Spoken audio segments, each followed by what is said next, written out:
Awakening with Brahma Kumaris.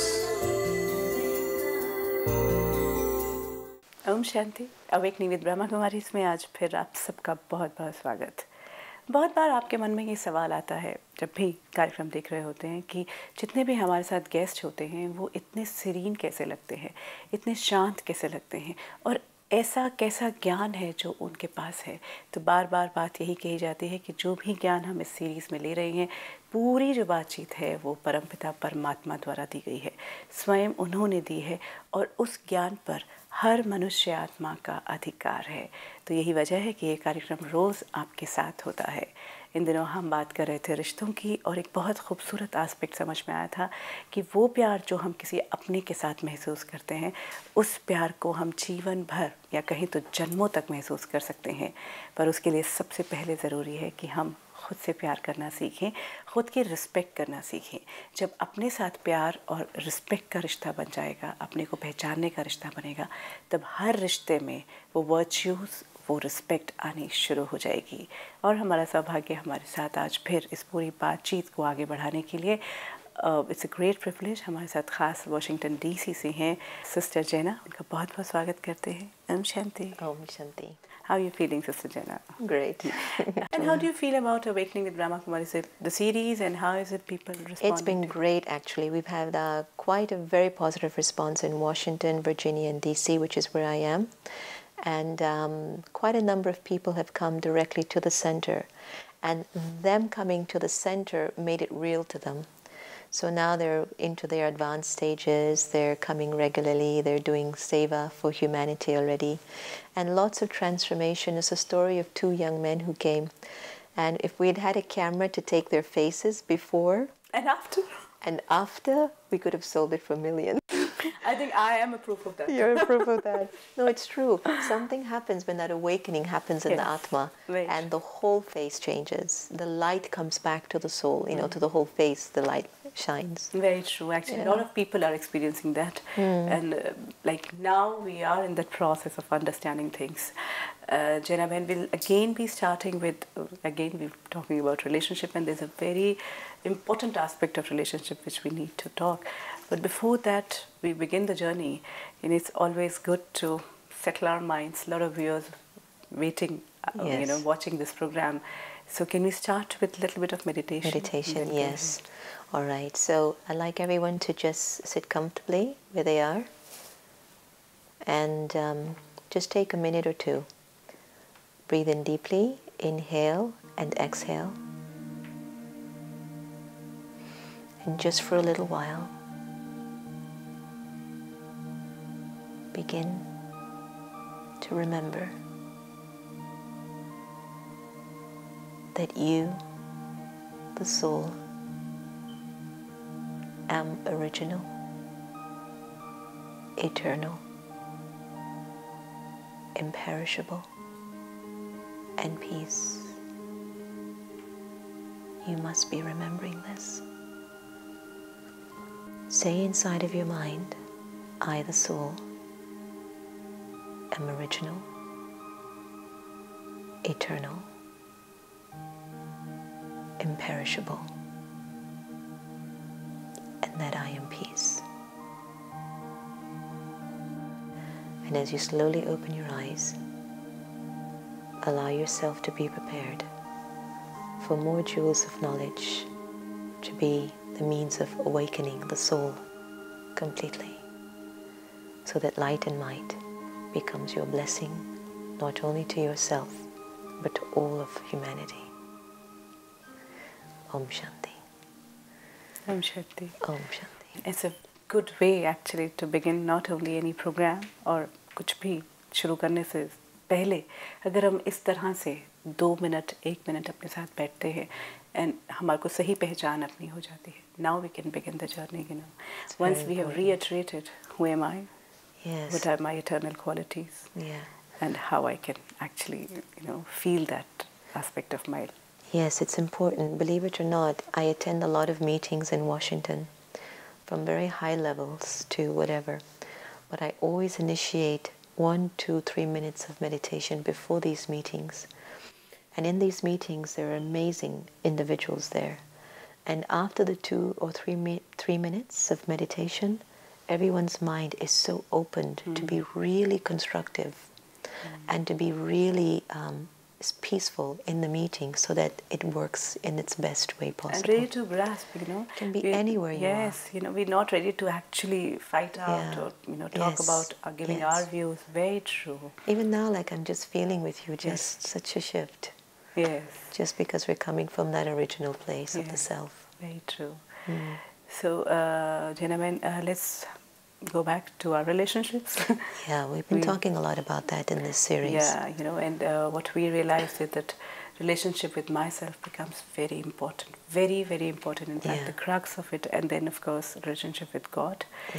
Taking Him along with us at every step. Yes. There comes a time in relationships, maybe with a spouse, maybe with, with anyone, when one of us needs to go. Maybe the child needs to go to the hostel, the child needs to go to the US for studying higher studies or for a job.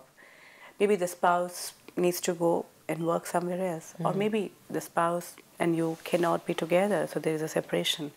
Or maybe ultimately death takes away. Yeah. The most difficult thing in today's scenario is the acceptance of separation, in the relationship. One, we are constantly fighting. When there's a fear of separation, we say, even if we continuously fight, doesn't matter, we are together at least, there is this togetherness. I can't let you go, and then nothing can happen to you. So the fear of separation in the relationship, the one which makes me so possessive. So, how to actually combat that and acceptance of inevitable separation. I'm going to take another twist on that word of separation. Sometimes if I go deeper into it on a spiritual context, I actually never get separated from you.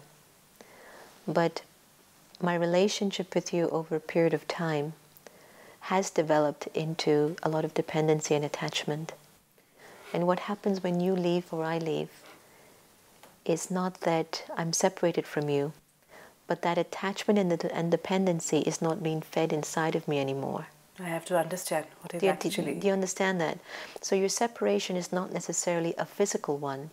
It is actually in many ways a gift, where an individual or a thing that is sustaining an illusion in you, somehow destiny or drama brings it to you, and it says it's time for you to work on your own powers or your own abilities or your own power of love. And if physically someone leaves, it's not that physically the person has left you, but your attachment and your dependency is no longer being sustained by that person. I don't know if you understand what I'm saying in that. Attachments and these feelings are within. They're inside. The only thing that we're learning in spirituality is not necessarily a letting go of a person, but it's a letting go of the emotions of attachment that we're letting go of. We're renouncing our past, and we're renouncing our old sanskaras, which are these impressions of old karmas. But you will never leave me because this globe is way too small now for me to feel I'll never see you again. Somewhere along the path, you're going to meet again. If it's not in this birth, I will see you again. And this is where it's so important, as we've been talking throughout this series, to sustain these relationships. Virtues, love and respect are the vital ingredients. Vital. But they only become vital if I've been able to put that work on myself as well. You see, it's crucial. Now, when it comes to the separation of someone by death, I think in one of our last conversations, yes, we did that. I've been invited to a lot of people who've been leaving the body. The soul is leaving the body. And two of the things that they say continuously, again and again and again, I wish I'd loved some more. Or, why is it so hard to let go and go back to God? And so, very practical reason is, whilst we've been living here on earth, and we will continue to live here on earth, we've developed so much love and attraction and attachment to the creation. Now, God, the Supreme Soul, the creator of all creation, is waiting, beckoning us, asking us to just remember me a little bit more during your day.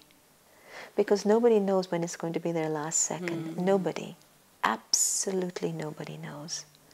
And so when I'm there in my bed lying and knowing this body will no longer be able to take me to the same destination that I'm accustomed to being taken, all that's left is Atma and sanskaras. Then all I begin to think about is, how did I treat you?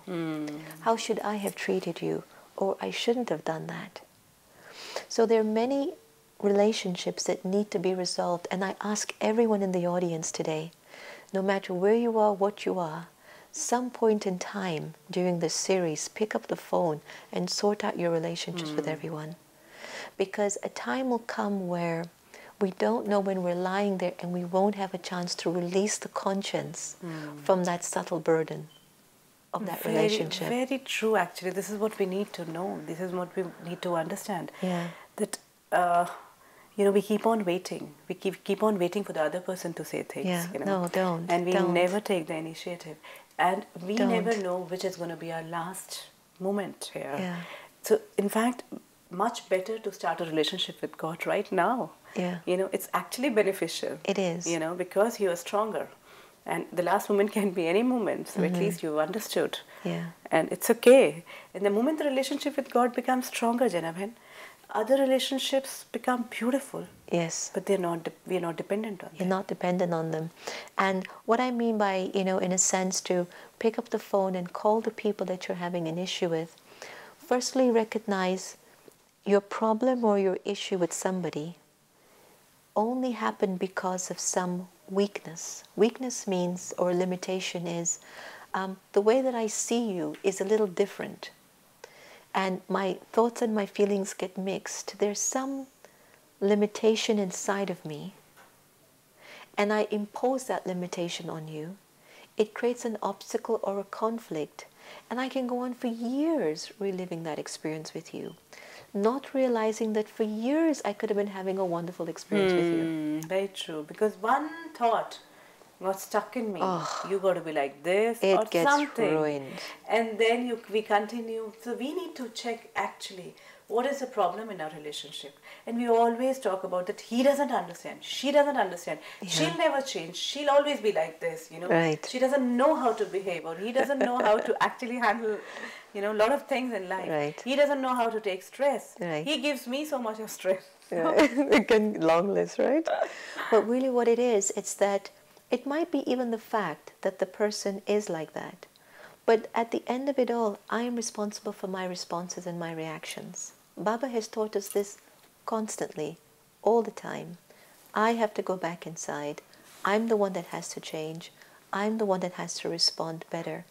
A few months ago or last year, I kept telling everyone in the family, I can't believe it took me so long to enjoy life. Yes, we don't enjoy life. Because what I was realizing that if I don't put a little extra of care, of virtues, time, freedom in a relationship, what I call respected space, then I'll never be able to enjoy my relationship with you.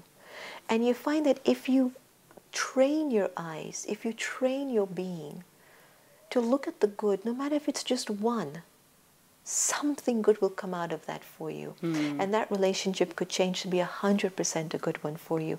But your effort is to do just one thing. Try to see something good. Try to work with that person from that place of goodness. Because at the end of it all, it leaves a mark in you. And if I'm on my deathbed, I know in all my heart I did my best to make things work. The rest was really up to you. There was nothing I can do in that relationship.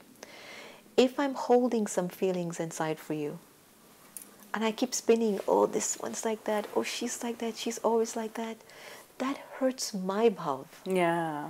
My love gets reduced. And who's the one that suffers the most, you or me? Me.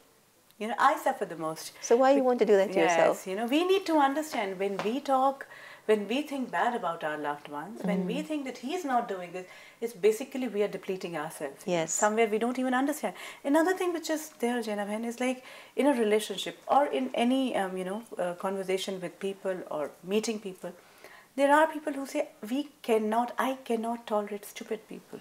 Yes. My intellect is higher, and like, my wife is stupid. She doesn't understand my kind of, working side. My son doesn't understand. He's not intelligent enough. Yeah. Or my, subordinate is not intelligent enough. And I just cannot tolerate stupid people. That's what I want to know, and they feel that they are justified. Because I'm not going to accept this kind of nonsense. Yeah, but that's ego, no? That's what it is. But we never understand, Yeah, and the thing is, the ego is actually what's given the soul the pain to not be able to be loving enough to accept another creation from God. Yeah, acceptance, is such a big word. Scarcity now. But it's a big word, and it's so important. We don't use it enough on ourselves. Yeah. We don't use it on each other. We don't use it in the environment.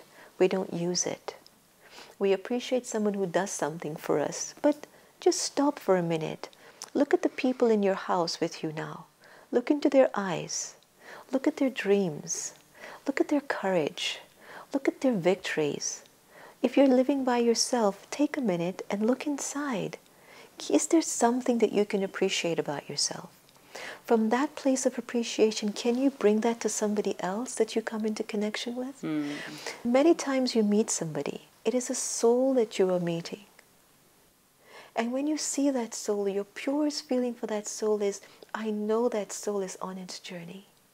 I know that's an actor playing its own part. And I know what it takes to live life. It's not always an easy road. No, that's what I wanted to say. In fact, I've been talking about it. When we are in conversation with ourselves, we're still accepting that, okay, I'm a soul, But the moment there is another being, in my relationship, there is another person. See, I have you, and I keep on talking to you, or I keep on being in vyavahar with you. I don't remember it. No matter how hard I try, it's not happening. And this is what is happening with a lot of people, that the moment they are with themselves, they are in yoga, with Paramatma, they are understanding their own selves, it's okay. I'm a soul, fine. But the moment I am with my relations, I am with other human beings, the thought just moves off, No, but that's when you must bring that relationship with those other relationships, because Atma, which is inside the body, here of course, Paramatma, which is a higher level of consciousness, which we are merging into the body, we're bringing the energy of God in the body, then that should come out through our relationships with others. What happens is, when we are with relationships with others, we automatically go back into the body consciousness. Yes, we forget that we are also souls. It has to break. Because you see, as we're traveling on the journey, and we're all on a journey, every one of us are traveling on a journey, and whether you like it or not, you're going to travel on the journey. There's no other option, There's no other way to go. And so sometimes I think, if these are my final moments, then how should I treat you? How should I treat the man next door? I'll tell you a story. We were having a big dinner for women from the Middle East, and I had to go and get some items as gifts. So I went to the mall. There was a lady standing at the corner. She was elderly, but she seemed that she was homeless. So she asked me, Miss, please, could I have some money? I'm hungry. I says, no, I can't give you money, because karma is, if I give you money, I don't know how you're using that money, and that money goes back into my karma. But I said, I'd be happy to buy you something to eat, so come. We went into the restaurant. I bought her some vegetarian pizza. I sat her down. I asked her, what is your name? Where are you from? Why are you here? Why are you in this condition? Where are your children? I think she had some Alzheimer's or something and must have been lost. But that's fine. I sat with her and I went through all of this about her story. This woman had no one, even though she had children. I said, but why aren't your children taking care of you? They're grown up and they're on their own. So I gave her the introduction of Shiv Baba. I told her, you're a soul, I'm a soul, and I'm talking to you, the soul. God is your child. God is your beloved.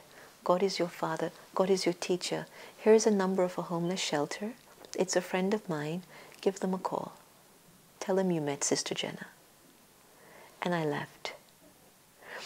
Now, what did that soul do in her karma? That she's 70 or 80 years old with nobody? Why does she have nobody? There's 6.5 billion souls in the world and not one person to love her? What was her karma? But then again, this is where, you know, we meet so many people like this, and then it's not, you see, you felt pain for that soul. No, I felt compassion. It was my duty and my Yes. service to No, serve but her. you know, for themselves, see, if these kind of things happen to us, if this happens to me, I'm going to say, what have I done? What is my karma that this is happening to me? Somewhere I am not still ready to take the onus on myself that this is my doing. But this is where I think programs like Awakening with the Brahma Kumaris is actually offering us all the answers. It's offering us the solutions. The next step is I have to take those solutions and begin to practice them. Very true. It's not enough to just sit and listen and say, oh, this sounds sweet, I can't wait to listen tomorrow and tomorrow and tomorrow and tomorrow. But after the program is over, talk with your family members about it. Call your friend about it. Write a journal about what it meant to you. Then the next day, go and practice it to see how it can work. Because do you think I want to end up like that lady, 70, 80 years old, on her own, begging for food? What would be my karma? So relationships have a lot to do with the way that I end up living my life and the way that I even exit my life. The way that I exit my life. I was at another person's deathbed. He had 100 people around him, so much love. I go, what was his karma? He gave a lot of love. Even his enemies, he would bow to them and say, it's okay, I was wrong. And I learned that even if I'm not necessarily wrong, I will still go and say sorry because I know you're sensitive. And if I don't say sorry, you're going to hold it against me. Yeah, and you are hurt. So it's my duty to make you comfortable, you know, because it doesn't matter to me. I have understood. And it's important, it's very, very important for us to realize the consequence or the power of good relationships. If I feel that relationships are very important and that they work, that I have to make them work, then I'll put the necessary quality thinking, words and actions in this relationship to make them work, because this could be my last moment with you. And it should be that I come out with dignity the way that I came in with dignity. So tonight I ask everyone in the audience, no matter who that person is, they don't have to respond to you. They don't have to respond to you. But when you resolve this issue with them from your heart, as a soul, you write your email, you call them on the phone and you say, whatever has happened between the two of us, I ask you for your forgiveness. I've matured, I've learned, I'm a different person, and I hope all will be well. Life is too short.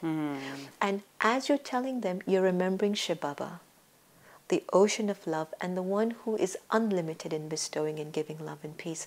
Your heart is going to feel so clean, so liberated that you feel like a burden of 20 years is off of your head. Very true, actually. And we don't let go. We keep on holding on. So today is the day when we've always been talking about. Today's the day of letting go. Let go, let go. They say let go and let God. Let be and let go. These are the things which we have been talking about, and yes, time now to experience them, you know. Let's try to get the power, you know. We always say power of forgiveness, power of love. Let's feel that, you know. Power of togetherness. You know, that feeling of being together, and we've always learned that if we are together, we are more powerful. And look at the relationships where they're going, you know, because we're all going in all these different directions. We're looking at it now.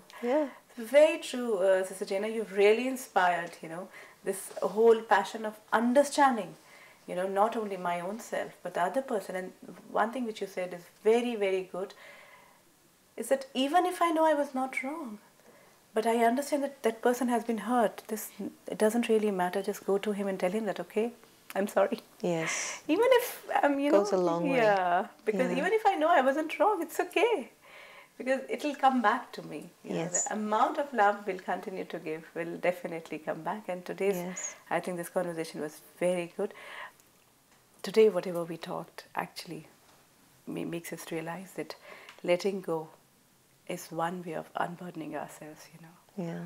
And we can continue to have the love we feel for our loved ones, you know, for a long time. I think forever, if we let go of these feelings. You know, the feelings which we keep on holding back.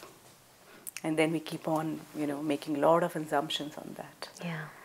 So Jenna, today's talk was actually quite good, and the kind of, when we went through this meditation process also, it's not just the whole ambience, it's not just the experience which we have, but it's how we feel afterwards, how we feel empowered that yes, it is possible, we can do it. Yeah. Thank you so much. Yes. Shanti. Yes, we can. Yes, we can. Thank you. Shanti. Thank you, Shanti. We really need to do a lot of things. हम हर बार ये कहते हैं कि हमें बहुत कुछ करना है और उसके लिए हम प्रयास भी करते हैं। हर बार जब आप इस प्रोग्राम को देखते हैं आपको लगता है अरे हाँ, बहुत अच्छी बात कही जा रही है, ये किया जा सकता है, लेकिन जब हम करने पे आ रहे होते हैं तब हमें मुश्किलें आ रही होती हैं। तो आई नो बहुत बार बात जो है आपके दिमाग में आती है, एक ना एक कहीं ना कहीं कोई शब्द जो यहाँ कहा गया है वो आता है आपकी मदद के लिए, लेकिन उससे भी बड़ी जो एम्पावरिंग एस्पेक्ट है, जो हमें सशक्त करता है, वो है ये योग, ये मेडिटेशन। यहाँ पे ये जो अनुभव होता है, ये सचमुच में वो लेट गो वाला जो एस्पेक्ट है वो ला सकता है। परिवर्तन के लिए एक पहला कदम उठाना हमें ही है, और जिस तरह से बार बार हम बात ये कर रहे हैं कि ना सिर्फ बातों से बल्कि योग का भी उतना ही महत्व है। या सिर्फ योग रहे और ज्ञान ना रहे तब भी जो सही पूरे परिप्रेक्ष्य में नहीं कर पाएंगे। तो दोनों के मिलन से ही हम उस परिवर्तन को अपना सकते हैं। अपनों के साथ जिस प्यार को आप तलाश रहे हैं वो आपके साथ हमेशा रहे, यही हम चाहते हैं। कोई ऐसी बात, कोई सवाल आपके पास है, आप ब्रह्मा कुमारीज के देश विदेश में फैले सेंटर्स में जा सकते हैं।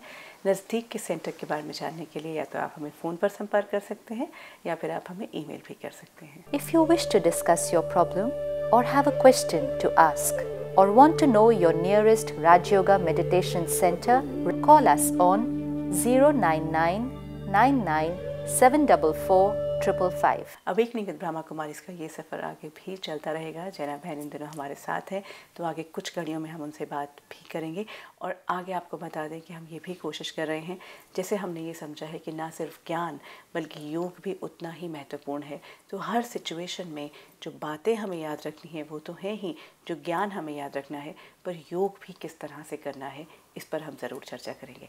अभी आपसे विदा लेते हैं। Om Shanti. Om Shanti Om. I'm a peaceful soul. Om Shanti Om. I'm a peaceful soul. ये ध्वनि मंगल ध्वनि है। Om Shanti Om. This sound is a sacred sound.